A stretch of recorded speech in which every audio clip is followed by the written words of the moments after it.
عمره عندهم هذا لما يعيلون نكتب.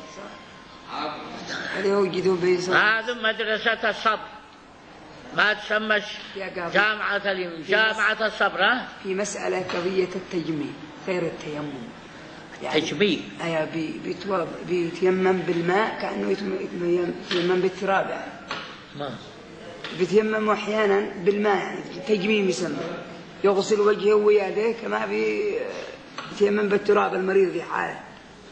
ما قد قريتش إن شاء الله عشقره ل1000 سنة بين قراء باب التيمم في كتب الفقه وفي كتب الحديث، ما قد لقيناش التجمم.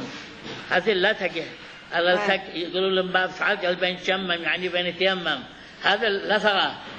هكذا يقولوا. أنا بزيد بعض المرات في أي بلاد عندنا في الشارع مثلا بيدوا بعض بالماء، في أي مذهب ما هذا على المذهب الجدري نسبة إلى جدر رضي الله عن سيدنا جدر، واحد سريع حج في أيام الأشراف، في بيقول الصحابة ما مذهبك؟ قال مش داري، قال جدري، مش داري ما المذهب صانوا من بلادي، قال ما بش مذهب جدري مالكي وحنفي وشافعي معه أنت، قال بين أقول لك جدري، قال ما بش جدري، جد صاحب الجدر الصمي وضرب صاحبك طاع جدري بين أقول لك، وهذاك آمن ذيك ساقر رضي الله عن سيدنا جدر، رضي الله عن سيدنا جدر، توهم انه امام مذهب، وهذا سيدنا من حكاكم التجميل، هذا على بالثبت سيدنا جدر ما بشأل.